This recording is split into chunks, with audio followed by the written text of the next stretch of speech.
Protocol মাফিক আমাদের কি কি করার আছে, আমরা আখিরি নবীর উম্মত হয়ে কি করতে হবে আসতেছি সামনে। পবিত্র কোরআন শরীফ থেকে হাদিস শরীফ থেকে যা তেলাওয়াত করছি আমি খুব কম সময়ে মূল কথাগুলো সামনে নিয়ে আসবো। বাবারা ভাইরা, সত্য কথা আবারও বলবেন, আপনাদের সাথে কারো কোনো তিক্ততা আছে? এটা জান্নাতি নৌনা, জান্নাতে কোনো ঝামেলা নাই, তিক্ততা নাই, মন কষাকষি নাই, হিংসা বিদ্বেষ নাই, দলাদলি নাই। জান্নাতে শুধু শান্তি আর শান্তি। আজকে সেই পরিবেশটা এখানে, আর এখানে হবেই না কেন? রাসূল বলেছে কোরআন সুন্নাহর মাহফিল বেহেশতের বাগান। নবীর কথা সত্য না মিথ্যা? আজান, আজকে আপনার বসা দেখে আমার শরীরের পশমগুলো দাঁড়িয়ে গেছে, আপনাদের এই বসা দেখে আমার আরাফাতের কথা মনে হয়ে গেছে। আরাফাতের মাঠে এইভাবে মানুষগুলো সারাদিন বসে থাকে, আর কোনো কাজ নাই, সারাদিন বসে থাকে। আসরের নামাজ পড়ে সূর্য ডোবার আগে আরাফাত ছেড়ে মাগরিবের নামাজ কাজা করে মুজদালিফায় যায়, মাগরিব এশা একসাথে আদায় করে আরাফাতে সারা পৃথিবীর থেকে আগত হাজী সাহেবরা এই 50-60 লক্ষ মানুষ এইভাবে বসে থাকে একটা আশার উপর। আশাটা কি? রাসূল বলেছেন আরাফাতে যাই পাও রাখছে তার জীবনের সব গুনাহ মাফ হয়ে গেছে। আরাফাতের মাঠে যদি পাও রাখলে আমার আল্লাহ সব গুনাহ মাফ করে দিতে পারে। আজকের এই ভেঙ্গাডুবার জমিনে কোরআন সুন্নাহর পক্ষে যারা বসে আছে, আমার আল্লাহ কি আপনাদেরকে কোরআন সুন্নাহর বরকতে কোরআনের পক্ষের মেহমান হিসেবে মাফ করে দেওয়ার ক্ষমতা আছে কিনা? কারণ আরাফাতে যে আল্লাহ, এখানেও একবার বলুন আল্লাহু আকবার। বসেন বাবা, গুনাহ তো আমরা করছি, আল্লাহর কাজ বান্দারে মাফ করা। আল্লাহর কাছে সবচেয়ে প্রিয় পছন্দের জিনিস হলো বান্দাকে মাফ করে দেওয়া। আর এই মাহফিল থেকে যদি জীবনের গুনাহগুলি মাপ পায়া 60 বছর ইবাদতের নেকি পাই, তাহলে আমরা লাভ হইল না লস হইল? বাবা, কে তোমরা ছেলেরা, কে এই মাহফিলের আয়োজন করেছো? নিশ্চয়ই তোমাদের মধ্যে কোরআনের তাসির রয়ে গেছে। কোরআনের তাসির বলবেন হুজুর, কোরআনের তাসির? হ্যাঁ, কোরআনের তাসির যাদের কাছে আছে তারাই ভালো কাজ করবে, ভালো কাজে আসবে, ভালো কাজের পক্ষে থাকবে। যার বাস্তব আজ থেকে 15 দিন আগে একটা মাহফিল, এত মানুষ না, আরো কম ছিল মানুষ, মাঝখান থেকে একটা বাচ্চা ছেলে একটু পর পর, বয়সটা 8 থেকে 9 বছর হবে আনুমানিক, এই যে লাল আলু বাইর হয় একটা টস, এটা কি কয়? আমরা তো এগুলি জানি না বাবারে, আমরা শুরু সময় তো দেখছি না। আমরা শুরু সময় এগুলি দেখছি না, এগুলি ছিল না। আমরা এভারেটি টর্চ লাইট ছিল, এটাও যারা পয়সাওয়ালা তারা কিনতে পারছে, গরিবরা কিনতে পারছে না। হার কেন্দ্রয়া কোথাও গেলে গেছে। আর ওখানে কত জাতের টস বাইরিছে, ভালো হইছে টস বাইরিছে, কিনো খুব ভালো। এইটা কোনটা? এই যে লাল আলু বাইর হয়, আগের মানুষ কইতে তো নন, ফোলাফানে কোক হেরারে কইতে দিন, এটা লয়ে বেড়াগিরি হেরা। ওইটা দেখছি মাঝে মাঝে রাস্তা দাঁড়ে রাইতে অনার্থক বাপের বয়সের মুরব্বী সোহের মধ্যে টসটা মারে, চাচার বয়সের মুরব্বী সোহের মধ্যে টসটা মারে। আচ্ছা, আপনার একটা সত্য কথা বলবেন, এরকম মই মুরব্বীদের চোখে লাল টসের আলুটা দেওয়া, এটা কি আদবের মধ্যে গণ্য না বেয়াদবির মধ্যে গণ্য? মুসলমান, তুমি জানো বেয়াদব আল্লাহর রহমত থেকে বঞ্চিত? কেন আমাদের দেশের সন্তানগুলো এইদিকে যাচ্ছে? কারণটা কি? আমার নবী এত কষ্ট করে কোরআন সুন্নাহ রেখে গেল, এর প্রটোকলের ভিতরে নাই বিদায়ী আজকে এই অশান্তি। এই প্রটোকল যদি থাকতো আমাদের মধ্যে এই আচরণ হইতো না। 8 থেকে 9 বছরের বাচ্চাটা আজকে তো মাশাআল্লাহ এই ছোট ছোট বাচ্চা বৈশা রয়েছে, কত সুন্দর আদবের সহিত আল্লাহ এই বাচ্চাগুলোকে মাজার মুআফিজের মর্যাদা দান করে দেখ। সকলে বলুন আমিন। বারবার হ্যাঁ, মাঝখান থেকে আমার চোখটার মধ্যে বুঝালেছেন? আচ্ছা, এতে কি আমি কি খুশি হয়েছি না কষ্ট পাইছি? হের বাপের বয়সের চেয়ে আমি কম হবো না, মুরব্বীর কাতারে গেছি, দাড়ি ফাইকা গেছে।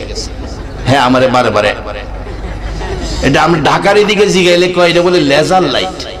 আবার বৃহত্তর সিলেটে আসলে পাই এটা টার্গেট লাইট, তবে টার্গেট লাইটটাই মনে রাইট, কারণ এটা বৃহত্তর সিলেট, এদেশের মাটির দাম আছে। আমার দাদা হুজুর কেবলা সোনাকান্দার, সোনার মানুষ, সোনাকান্দার মাটিতে ঘুমিয়েছে। উনি সিলেটের জমিনে আইসা ঢুকলে উনি জুতা পায়ে রাখতেন না, জুতা হাতে নিয়ে হাঁটতেন। এই বৃহত্তর সিলেটে ঢুকলে উনি জুতা হাতে নিয়ে হাঁটতেন। কত আদব ছিল, এই আদব নাই বিদায় আজকে আমাদের অশান্তি। উনি জুতা হাতে নিয়ে হাঁটতেন, যার নামে আমি মাদ্রাসা করেছি, রহমানিয়া দাখিল মাদ্রাসা। হযরত হাফেজ আব্দুর রহমান হানাফি রাহমাতুল্লাহ আলাইহি ওনার জীবনী থেকে বলছি, উনি জুতা হাতে নিয়ে হাঁটতেন। ভক্তবৃন্দরা জিজ্ঞেস করতেন, হুজুর জুতা হাতে নিলেন কেন? উনি দুইটা চোখের পানি ছেড়ে বলতো, তোমরা কি জানো না এই মাটিতে শাহজালাল ঘুমিয়ে আছে?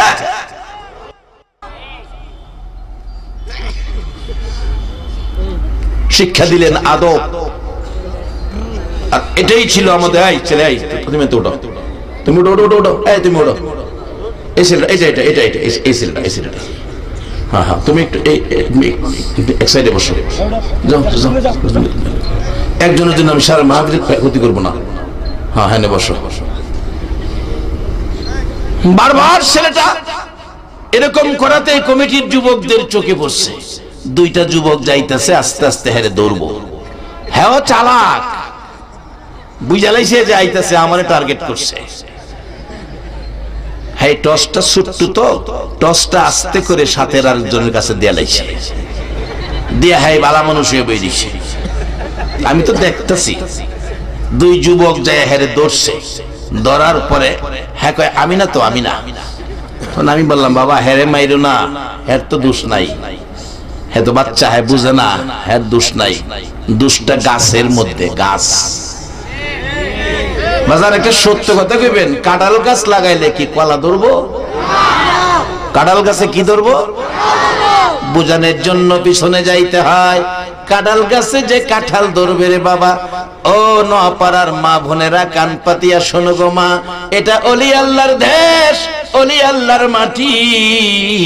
এই নোয়াপাড়ার এলাকায় বহু অলি আল্লাহ গণ ঘুমিয়েছে।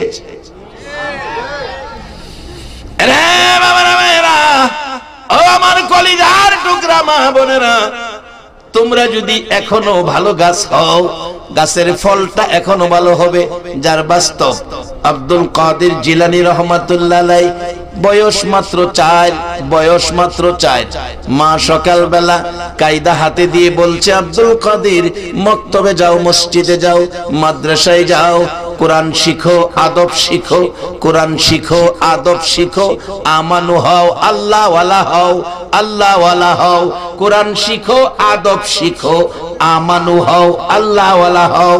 মা ডাকতেছে আব্দুল কাদেরের হাতে কায়দা দিয়ে। আব্দুল কাদের জিলানী কায়দা হাতে লইয়া হাঁটতে হাঁটতে মক্তবে যাইয়া বসেছে। উস্তাদজি ডাকছে, বাবা আসো আসো, তোমাকে সবক দেই। তোমার নাম কি? আমার নাম আব্দুল কাদের। বাবা পড়ো, আউযু বিল্লাহি মিনাশ শাইতানির রাজিম, বিসমিল্লাহির রহমানির রহিম। আব্দুল কাদের আউযু বিল্লাহ বিসমিল্লাহ শিখবে, উস্তাদজিকে আবারও শোনাবে। কিন্তু দেখা গেল আউযু বিল্লাহ বিসমিল্লাহ পড়ে থামলো না। আব্দুল কাদের সূরা ফাতিহা পড়তে শুরু করে দিয়েছে। উস্তাদ ডাকে, আব্দুল কাদের হুজুর বাধা দিয়েন না, পড়তে দেন, ভুল হইলে কইেন। সূরা ফাতিহা শেষ, সূরা বাকারার মধ্যে ঢুকে গেল। ও আব্দুল কাদের হুজুর বাধা দিয়েন না, ভুল হইলে কইেন। যাইতে যাইতে 1 পারা শেষ, 2 পারা, 3 পারা, 4 পারা, 10 পারা, 15 পারা, 16, 17, 18 চলছে। আব্দুল কাদের হুজুর বাধা দিয়েন না, আমি শেষ করি, ভুল হইলে কইেন। 18 পারা শেষ করে বলছে, হুজুর বলুন কোন ভুল হয়েছে কিনা। না রে বাবা, হুজুর এবার আমাকে 19 পারাই সবক দেন। উস্তাদ বলেন, সবক দিব পরে, আগে জানতে চাই গো বাবা, এ কোরআন শরীফ কোন মাদ্রাসায় পড়েছো? আব্দুল কাদের গাল বেয়ে বেয়ে চোখের পানি ছেড়ে দিলেন, হুজুর আমি অন্য কোন মাদ্রাসায় পড়ি নাই গো, আমি এমন এক গাছের ফল, আমার মা উম্মুল খয়ের ফাতেমা। হুজুর আমি এমন এক গাছের ফল, আমার মা উম্মুল খয়ের ফাতেমা 18 পারা কোরআনের হাফেজা ছিল, আমার মায়ের রক্তের মধ্যে কোরআনের তাসির ছিল। বাবা কারা আরামের ঘুম হারাম করে এই নবী রেখে যাওয়া কোরআন সুন্নাহর পক্ষে বসে আছো, এই কোরআন সুন্নাহর পক্ষে দাঁড়িয়ে আছো। মা বুঝি একদিন হইলেও আমার নবীর রেখে যাওয়া কোরআন একদিন হইলেও তোমাকে পেটে লইয়া তালাওয়াত করেছিল। ডাকতেছে ডাকতেছে হুজুর, আমার মার রক্তের মধ্যে কোরআনের তাসির ছিল। আমি যখন মার পেটে ছিলাম মা কোরআন শরীফ পড়তো, ঘুমানোর সময় কোরআন পড়তো, রান্না করার সময় কোরআন পড়তো, কাপড় ধোয়ার সময় কোরআন পড়তো, উঠান বাড়ি ঝাড়ু দেওয়ার সময়। হুজুর আমি যখন দুনিয়ায় এসেছি আমার মা আমারে ঘুম পাড়াইতে যাইয়া ডান দিকে কাত হইয়া শুইয়া ডান স্তন আমার মুখে লাগাইয়া 9 পারা কোরআন শরীফ পড়তো। রে মুসলমান, আজকে বিশ্ব জুড়ে মার খাও, বিশ্ব জুড়ে মুসলমানদের অধঃপতনের কারণ হলো এই নবীর রেখে যাওয়া এই প্রটোকল আমরা ছেড়ে দিয়েছি। আজকে আমাদের দেশের মানুষ, মুসলমান সন্তানেরা হিরোইন খায়, মুসলমানের সন্তানেরা ফেন্সিডিল খায়, মুসলমানের সন্তানেরা গাঁজা খায়, মুসলমানের সন্তানেরা মাদক দ্রব্য ইনজেকশনের মাধ্যমে সেবন করে। বলুন এইগুলি কি হালাল না হারাম? জোরে বলুন। সত্য কথা গোপন করলে জবাব দিতে হবে আল্লাহর কাছে। বলুন এগুলি হালাল না হারাম? এগুলি তো মুসলমানের সন্তান কোনোদিন নিতে পারে না। নেওয়ার কারণ হলো আমরা মা বাবা হইয়া প্রটোকল ছেড়ে দিয়েছি। রাসূলের প্রটোকল হলো, রাসূল বলছে উম্মতেরা রে, তোমরা গার্জিয়ান যারা মা বাবা হয়েছো, এশারের নামাজ পড়ে বিছানায় শোয়ার আগে, এশারের নামাজ পড়ে বিছানায় শোয়ার আগে, এশারের নামাজ পড়ে নবীর দেওয়া প্রটোকল বিছানায় শোয়ার আগে তোমার উপযুক্ত ছেলেটা, তোমার উপযুক্ত মেয়েটা বিছানায় আইছে কিনা এই খবর না নিয়া তুমি বিছানায় ঘুমাইও না। বাবা আজকে সন্ধ্যার সময় মুরুগ পায় না, মুরুগের জন্য মা চাচিরা ঘরে ঘরে হারিকেন লইয়া ঘুরে। ছাগল হারাইছে, আমার বাবারা চাচারা ভাইয়েরা ছাগলের জন্য বাতি লইয়া বাড়ি বাড়ি ঘুরে। গরু হারাইছে, গরুর জন্য রাত্র 10টা পর্যন্ত বাতি লইয়া গরু তালাশ করে। গরু হারাইলে গরু তালাশ করলো, ছাগল হারাইলে ছাগল তালাশ করলো, মুরুগ হারাইলে মুরুগ তালাশ করলো। কলিজার টুকরা সন্তানটা রাত্র 10টা 11টা বাজে কই আছে কই না কোন খবর মা বাবা হইয়া নিল না। তাহলে কি মা বাবা মুরুগ গরু ছাগলের চাইতে কি সন্তানের দাম কইমা গেল? উচিত ছিল সন্তান কোথায়? প্রটোকল বলছে এশারের নামাজ পড়ে তালাশ করো। কিন্তু মুরুগ হারাইলে তালাশ করে, গরু হারাইলে তালাশ করে, ছাগল হারাইলে তালাশ করে। নবী কি কইছে এই কথার খবর নাই। এই জন্য কি মুসলমান শান্তিতে আছে না অশান্তিতে আছে? তাই শান্তি যদি নিতে চান প্রটোকলে আসেন, এই নবীর পক্ষে আসেন। বাজান একটু লম্বা হয়ে যাইতেছে গা, কষ্ট হইব আপনাদের।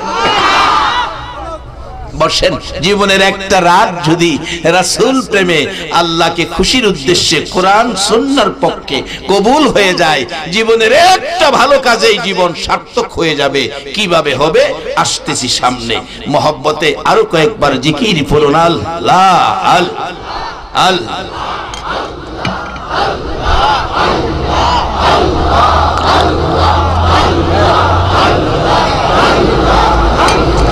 সবাই কয় না বাজান গুনাহ মাফ হয়ে যাবে। আল্লাহ আল্লাহ আল্লাহ আল্লাহ আল্লাহ লা ইলাহা ইল্লাল্লাহু মুহাম্মাদুর রাসূলুল্লাহ সাল্লাল্লাহু আলাইহি ওয়াসাল্লাম। বাজান প্রটোকলের কাবারের মধ্যে ঢুইকা যান। মুসলমানদের গার্জিয়ান এখনো রয়ে গেছে। বলুন মুসলমানদের গার্জিয়ান কে? আসতে কইলেন যে আল্লাহ, আর আওয়াজ করে কোন বাবা মনটা ভরে মহব্বতে একটা ডাক যদি আল্লাহর আরশে দিতে পারেন, হয়তো এই উসিলায় আল্লাহ আমাদেরকে মাফ করে দিবে। আরশ পর্যন্ত পৌঁছে দেওয়ার উদ্দেশ্যে অন্তর থেকে বলুন আমাদের গার্জিয়ান কে? আমার আল্লাহ নবীজির মাধ্যমে সব রাস্তা দিয়েছে। এই নবীকে পাঠাইয়া সব প্রটোকল আমাদেরকে বুঝিয়ে দিয়েছে। বলতেছিলাম প্রটোকলের মধ্যে কত শান্তি, কত বরকত। আব্দুল কাদের জিলানী বলছে, হুজুর আমার মা ডান স্তন আমার মুখে দিয়া 9 পারা কোরআন শরীফ পড়তো, আবার বাম দিকে কাত হইয়া বাম স্তন আমার মুখে লাগাইয়া 9 পারা কোরআন শরীফ পড়তো। এইভাবে 9 ডান দিকে 9 বাম দিকে 18 পারা কোরআন পড়ে পরে গো হুজুর আমার মা উম্মুল খয়ের ফাতেমা আমারে ঘুম পাড়াইতো। আমি ওই গাছের ফল কোরআন শুনতে শুনতে 18 পারা কোরআনের হাফেজ হইয়া গেছি। আর অহংকার দিনের মা চাচিরা সেই প্রটোকল জানে না, প্রটোকল বুঝে না বাবা। এই জন্য এমন একটা মাহফিল কায়েম করা দরকার। কারা রে বাবা আজকের মাহফিলের সদস্য? কারা এই সোনার সন্তান? কোন মা তোমাদের কি পেটে রাখছে রে বাবা? এতগুলো মানুষ আজকে কোরআনের পক্ষে এসেছে, এক মাজলিসে 60 বছর ইবাদতের নেকি পেয়ে গেছে। বাবারা এর বরকত কত। এই মাহফিলে আসার কারণ, এই মাহফিলে যদি প্রটোকল কোরআনের পক্ষে একটা মানুষ যদি কবুল হইয়া যায়, একটা মানুষ যদি কোরআনের পক্ষ লইয়া যায়, তোমাদের সকলের নাজাতের ফায়সালা হইয়া যাবে। বাবারা ভাইয়েরা, এই কোরআনের পক্ষে নাই। কোরআন পড়ে এখনকার দিনের মা চাচিরা ঘুম পাড়ায় না, ঘুম পাড়ায় নিজের কানে শুনেছি। বাচ্চা কোলে নিয়া ডিজিটাল যুগের মা চাচিরা বাচ্চারে ঘুম পাড়ায়, ঘুম পাড়া নির্মাসি পেশি মুদের বাড়ি এসো, খাট নাই পিড়ি নাই চোখ পেতে বসো। ঘরে বলে খাট নাই পিড়ি নাই চোখ পেতে বইতে। আচ্ছা কোনছে এমন ঘর আছে অনেক খাট নাই ঘর? মিছা কথা বললেই সে হাইতাছে। তো এইটা ভালো হইব কেমনে? খাট নাই পিড়ি নাই চোখ পেতে বসো ঘুম পাতায়। কুকুর চোখে ঘুম নাই ঘুম দিয়া যায়, বাটা ভরে পান দিব গাল ভরে খাইও। কেমন খাওয়ানটা খাওয়াইতেছে দেখছেন? আচ্ছা একটা সত্য কথা কইবেন নপাড়াবাসী, নপাড়া তো আমাদের ভৈরবতে বেশি দূরের কথা না, এক বাসাই তো আমাদের। একটা সত্য কথা কইবেন, জীবনে কেউ দেখছেন বাটা বইরা পান দিলে গাল বইরা খাইয়া বাচ্চারে ঘুম পাড়ায়? এই কথাটা কি সত্য কইল না মিথ্যা কইল? এই সমস্ত মায়ের পোলাপান হইতো বড় হইলে বিয়াটা করাইলে ওই মা বাবারও ভাড়াইয়া বাসা লইয়া না থাকা।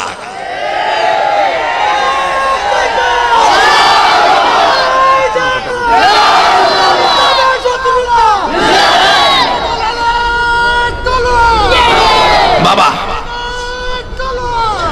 ইসলাম একটা প্রটোকলের ধর্ম, ইসলাম একটা প্রটোকলের ধর্ম, ইসলাম একটা নিয়ম নীতির ধর্ম, ইসলাম একটা আদর্শের ধর্ম, ইসলাম একটা ভ্রাতৃত্ব প্রেম মহব্বত ভালোবাসার ধর্ম।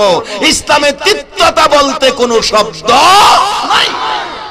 কিন্তু আমরা প্রটোকল বুঝি না বিদায় আজকে আমাদের অশান্তি। আসুন শান্তি ফিরে আসবে। আমাদের শান্তির মালিক আমাদের রয়ে গেছে। বলুন এই গার্জিয়ানকে? বাজান একটু প্রটোকলের মধ্যে আসেন। যারা আমানু হইছেন এখন আল্লাহ আমানুদেরকে আদর করে, ওনার নাচ কইয়া ডাহে না। কোরআন শরীফ দেখবেন খালি ডাকছে আমানু আমানু। নবী কষ্ট করে যে আমরারে আমানু বানাইছে, আল্লাহ না খালি আমরারই ডাহে। আমি যে তালাওয়াত করছিলাম ইয়া আইয়ুহাল্লাযিনা আমানুর কাউ ওয়াসজুদু ওয়াবুদু রাব্বাকুম, আল্লাহ রাখতেছে আমানু যারা আমানু, ও পৃথিবীর আমানু ইমানদার কালিমাওয়ালা আখিরি নবীর উম্মত, তোমরা রুকু সেজদার মাধ্যমে রবের ইবাদত করো। এরপরে বলছে অফ আলুল খয়রা, ভালো কাজ করো। রুকু সেজদা করলে জান্নাত দিব এ কথা কয় নাই বাজান, এখানে আবার বাকি রাখছে বলছে রুকু সেজদার মাধ্যমে রবের ইবাদতের পর ভালো কাজ করো অফ আলুল খয়রা। বাজান ভালো কাজের মধ্যে মা বাবারে দেশে ফালাইয়া ছেলেটা ঢাকা বইরা তাহে মা বাবার খবর নেয় না, এই কাজটা কি ভালো না খারাপ? বাবা গ্রামের বাড়িতে ছেলেটা ম্যাট্রিক পরীক্ষা দিব, পরীক্ষার ফর্ম ফিলআপের সময় শেষ, আজকে সময় শেষ। ছেলের শিক্ষক বলছে তোমার টাকা আজকেও দিতে পারলা না, তোমাকে তো পরীক্ষা দেওয়ার সুযোগ দেওয়া যাবে না, তোমার জন্য আর একটু সুযোগ দিলাম, কালকে 11টার মধ্যে তোমার টাকা দিতে পারলে তাহলে পরীক্ষা দিতে পারবা, না হয় তুমি এবার পরীক্ষা থেকে গ্যাপ, পরীক্ষা দেওয়া সম্ভব নয়। ছেলেটা বাড়িতে আইসা দুইটা চোখের পানি ছাড়ে আর কান্দে। বাবা সামনে দাঁড়াইছে, কলিজার টুকরা সন্তান রে, বল রে বাবা কেন কান্দোস, প্রয়োজনে তোর জন্য রক্ত বিক্রি করব। কত বাবা সন্তানের মায়াই গো রক্ত বিক্রি করতে চায়। আজকে সেই সন্তানের মা বাবার সাথে বেঈমানি চলে যায়। রোগটা কোথায়, কারণটা কি বাজান? আসেন, জান্নাতে যদি যাইতে চান প্রটোকলের মধ্যে ঢুইকা যান। প্রটোকল ছাড়া গায়ের জোরে টাকার জোরে বাবা জান্নাতে যাওয়া যাবে না। নিয়মের ভিতরে, নিয়মের মধ্যে আমরা জান্নাতি। রাসূল বলেছেন মান ক্বালা লা ইলাহা ইল্লাল্লাহু ফাদাখালাল জান্নাহ, যারা এই কালিমা পড়েছেন আল্লাহর কসম আপনারা সবাই জান্নাতে যাবেন।